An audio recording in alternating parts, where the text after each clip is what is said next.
صلی علی السلام علیکم ورحمۃ اللہ وبرکاتہ۔ اللہم صلی علی سیدنا محمد وعلی آل سیدنا محمد وبارک وسلم۔ جیسے ہم نے پچھلی سیگمنٹ میں یہ کہا تھا کہ یہ جو عصبیت والے معاملات ہیں، اس کو ہم پچھلی سیگمنٹ میں بھی ہم نے دیکھا کہ ایک معاملے میں اوس و خزرج کے درمیان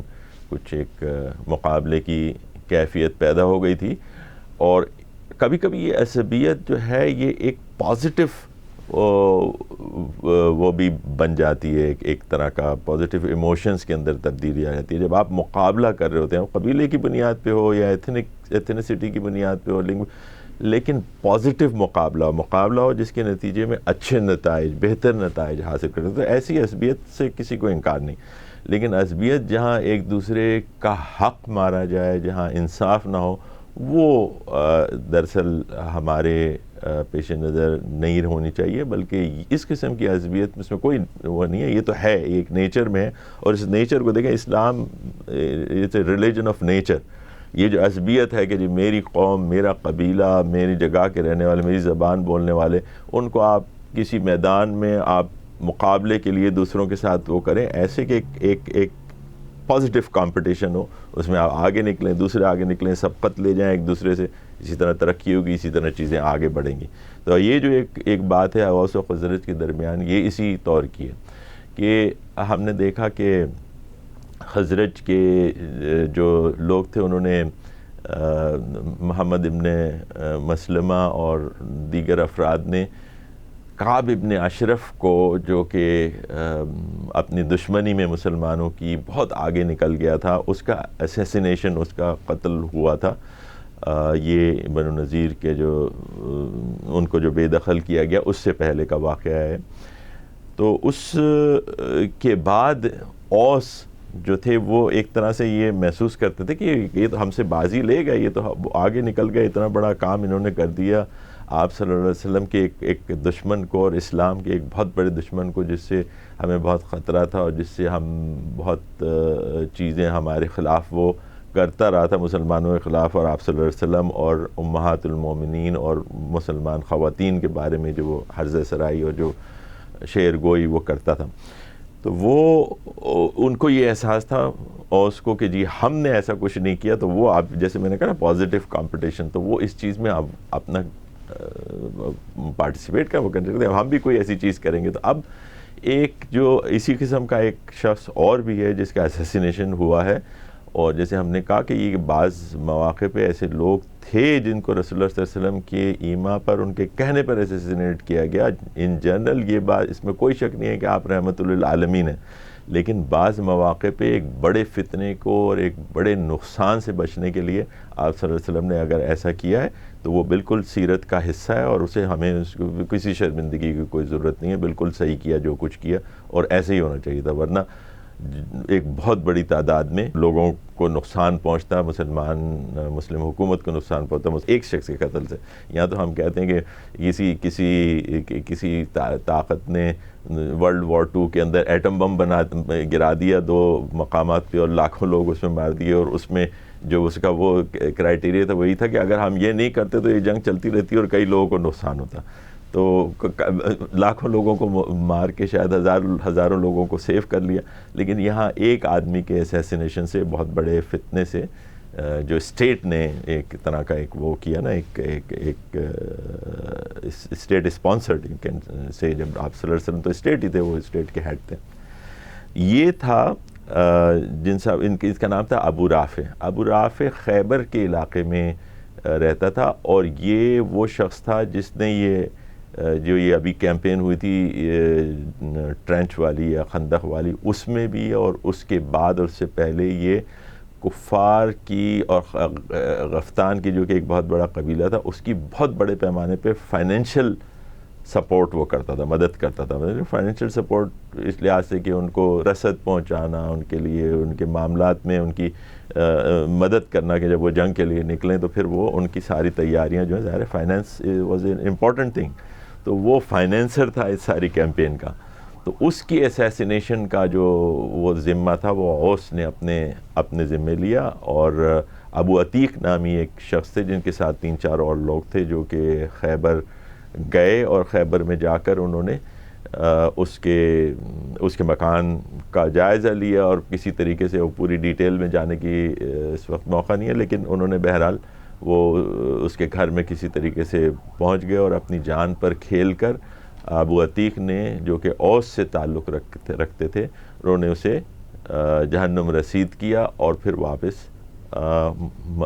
مدینہ تشریف لے آئے۔ یہ خیبر کے ہوتے، یہ خیبر وہ جگہ ہے جہاں پہ لوگ جمع ہو رہے تھے، اب وہ ایک کیمپ بن گیا تھا خاص طور پہ یہود کا۔ یہ جتنے قبائل تھے جو مدینہ سے نکالے گئے اور دیگر جو لوگ تھے، جیسے ہم نے پہلے بھی کہا کہ خیبر ایک ایسی جگہ تھی جہاں پہ ان کو اپنی کتابوں میں ایسے اشارے ملتے تھے کہ جو نبی صلی اللہ علیہ وسلم جو آنے والا ہے مسیح، وہ اسی جگہ پہ آئے گا، جو آخری نبی ہے وہ ایسی جگہ پہ آئے گا جہاں پہ پام کے درخت ہوں گے، کچھ پانی ہوگا، کچھ ایسی نشانیاں ہیں جس کی وجہ سے مدینہ میں بھی آباد ہوئے خیبر میں۔ تو خیبر ان کا یہ لاسٹ سمجھیں کہ فورٹریس تھا جہاں پہ وہ جمع ہو رہے تھے، اور اس فورٹریس کے اوپر وہ پھر ہم آگے دیکھیں گے کہ ایک اور مارکا وہاں پہ ہوتا ہے۔ اب ایک اور واقعہ جو کہ اس دوران ہوا، یہ 6 ہجری میں ہم ہیں، وہ ہم ذرا دیکھ لیتے ہیں۔ وہ ہے زید ابن ثابت کی زینب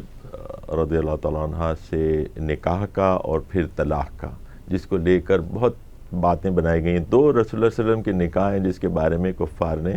بہت پروپیگنڈا کیا ہے۔ حضرت بی بی عائشہ کے ساتھ نکاح کا وہ ایج کی وجہ سے، اور دوسرے زینب علیہ السلام کے بارے میں کیونکہ ان کے وہ منہ بولے بیٹے کی بیوی رہی تھیں، اس کے بعد طلاق کے بعد آپ صلی اللہ علیہ وسلم نے ان سے نکاح کیا تھا، تو اس کو لے ان دونوں چیزوں کو کیا گیا۔ ہم پہلے ایک سیگمنٹ میں رسول اللہ صلی اللہ علیہ وسلم کے ازواج کے حوالے سے ذرا تفصیل سے بات کر چکے ہیں، تو ہم تھوڑی بات یہاں پہ کریں گے زینب کے حوالے سے، ایک ریفریشر بھی ہو جائے گا۔ زید ابن ثابت جیسے ہم نے بتایا کہ یہ وہ، اور ان کو بھی ہم دیکھ چکے ہیں پچھلے سیگمنٹ میں کہ زید ابن حارث وہ صحابی ہیں آپ صلی اللہ علیہ وسلم کے جو ایک طرح سے غلام بن کے ختیجہ رضی اللہ تعالیٰ عنہ کے پاس پہنچے تھے، اور ان سے ہوتے ہوئے وہ آپ صلی اللہ علیہ وسلم کے پاس آئے تھے، بچپنے سے آپ کے ساتھ رہے تھے اور آپ پر ایمان لانے والوں میں شروع کے افراد میں سے شامل تھے۔ لیکن ظاہر ہے کہ ایک جو حیثیت ہوتی ہے، اسٹیچر یا جو اسٹیٹس ہے معاشرے میں، اس کے حساب سے زینب جو تھیں وہ ایک اعلیٰ قبیلے کی قریش کی بیٹی تھیں، اور زید جو تھے وہ ایک ایسے تھے کہ جو غلام تھے۔ اس کے بعد رسول اللہ صلی اللہ علیہ وسلم نے ان کو اپنا اعلان کیا تھا کعبے میں جا کے کہ یہ میرا بیٹا ہے، تو ان کو زید ابن محمد کہا کرتے تھے، اور یہ زید وہی ہیں جن کے ماں باپ بعد میں ان کو لینے کے لیے واپس آئے، جب یہ کسی جنگ میں پکڑے گئے تھے، اس کے بعد بیچے گئے اور پھر ختیجہ اور رضی اللہ تعالیٰ عنہ کے پاس آئے، اور پھر وہاں سے محمد صلی اللہ علیہ وسلم۔ تو جب ان کے باپ اور چچا آپ کے پاس آئے تھے تو آپ سے انہوں نے کہا کہ بھی ہم سے پیسے لے لیں اور یہ سے واپس دے دیں، ان کے جو بھی رینسم ہے وہ۔ تو انہوں نے آپ صلی اللہ علیہ وسلم نے ان سے کہا تھا کہ آپ زید سے پوچھو، اگر وہ جانا چاہتا ہے تو آپ لے جاؤ۔ تو زید نے کہا تھا کہ میں نے اس شخصیت میں ایسے محاسن دیکھیں کہ میں ان کو چھوڑ کے کہیں جانے کے لیے تیار نہیں ہوں۔ تو انہوں نے خود یہ فیصلہ کیا کہ آپ صلی اللہ علیہ وسلم کے پاس رہیں گے۔ اب ان کا نکاح جو ہے آپ صلی اللہ علیہ وسلم نے اس کے لیے زینب سے پیشکش کی کہ یہ نکاح کریں ان سے، تو وہ انہوں نے پس و پیش کی، لیکن بہرحال جب اللہ تعالیٰ کا حکم آیا کہ بھی آپ صلی اللہ علیہ وسلم جب کوئی ایک معاملے میں کوئی بات کہہ دیں تو مسلمان اس کو آمنا صدقنا اس پہ عمل کریں، تو زینب رضی اللہ تعالیٰ عنہ نے اس کے اوپر رضامندی رکھی۔ لیکن جیسے میں نے کہا کہ وہ جو ایک اسٹیٹس کا فرق تھا یا کچھ معاملات تھے کہ یہ معاملہ 1 سال سے زیادہ چلا نہیں، کافی دن ان کے اندر معاملات ٹھیک نہیں رہے، اور پھر بالآخر نوبت طلاق تک پہنچی۔ اب زید جو کہ واحد صحابی ہیں جن کا نام قرآن کے اندر آیا، اللہ تعالیٰ نے ان کے نام لے کے یہ پورا قصہ جو ہے یہ بتایا، کیونکہ ایک ایسی بات تھی جس پہ لوگوں نے وہاں پہ باتیں کرنا شروع کر دیں کہ جی اب جب رسول اللہ صلی اللہ علیہ وسلم نے پیشکش کی کہ جی زینب سے، انہوں نے پہلے بہت کوشش کی کہ یہ نکاح کسی طریقے سے چلتا رہے، لیکن بہرحال اس طلاق کے بعد آپ صلی اللہ علیہ وسلم نے کچھ عرصے بعد ان کو نکاح کی پیشکش کی اور نکاح ہو گیا۔ اور اس کو لے کے وہاں کے جو ٹریڈیشنز تھے اس کے حساب سے کہ جو موبل بیٹے کی جو وائف ہوتی ہے وہ اس سے شادی نہیں ہو سکتی. اس ٹریڈیشن کو ختم کرنا تھا اللہ تعالیٰ نے, اور وہ رسول اللہ صلی اللہ علیہ وسلم سے بہتر کون شخص ہو سکتا ہے اتنی بڑی ٹریڈیشن کو ختم کر لی. اتنا ہی بڑا آدمی اس کو کام کرے تبھی ختم ہوتا ہے. تو اللہ تعالیٰ نے یہ اپنی مشیت میں جانا کہ آپ صلی اللہ علیہ وسلم کا نکاح ان کے ساتھ ہو, اور وہ نکاح ہوا, اور اس کو پھر اللہ تعالیٰ نے اپنے قرآن کی آیات کے اندر پوری تفصیل کے ساتھ کہ یہ جو ہے اب نہ تو اس طرح جو کہتے ہیں اڈاپشن کہ یہ اڈاپٹ کر کے کسی کو اپنا بیٹا بنا لیا تو وہ جس طرح عرب ٹریڈیشن تھی کہ وہ اصلی بیٹے کی طرح ہو جاتا تھا, تو وہ اڈاپشن جو ہے وہ اسلام نے ختم کر دی. ایسی کوئی اڈاپشن نہیں ہے. جو خونی رشتے ہیں وہ خونی رشتے ہیں. ہاں البتہ اڈاپشن ان معنوں میں کہ آپ کسی یتیم کے سر پہ ہاتھ رکھتے ہیں, یا کسی بچے کو آپ جس کا کوئی دیکھنے والا نہیں ہے, یا کسی اور وجہ سے خاندان میں کوئی معاملات ہیں اس کو لا کے رکھتے ہیں, اس کی دیکھ بھال کرتے ہیں, تو بہت عظیم بہت بڑا کام ہے اور یہ ہونا چاہیے. لیکن اس کا مطلب یہ نہیں کہ وہ آپ کی اولاد کی طرح ہو گیا. اس کے تمام حقوق اور تمام پردے کے احکام, تمام دیگر احکام اسی طرح رہیں گے جو کہ غیر کے ساتھ ہوتے ہیں. وہ ایسا نہیں ہوگا کہ آپ کے خاندان کا ایک فرد بن گیا اور آپ کے بیٹے کی طرح ہو گیا. تو اس ٹریڈیشن کو اللہ تعالیٰ نے اس نکاح کے ذریعے ختم کیا, اور اس کے بعد پھر یہ چیز کی اجازت نہیں رہی تھی. تو یہ ایک اہم واقعہ تھا اس دوران کے اندر. جیسے میں نے کہا کہ اس کی تفصیل ہم پہلے بھی سیگمنٹس میں دیکھ چکے ہیں, اس لیے ہم مختصراً اس پہ بات کرتے ہیں, اپنی بات یہاں ختم کرتے ہیں. اقول قولی ھذا واستغفر اللہ لی ولکم ولسائر المؤمنین والمؤمنات. السلام علیکم ورحمۃ اللہ وبرکاتہ. صلی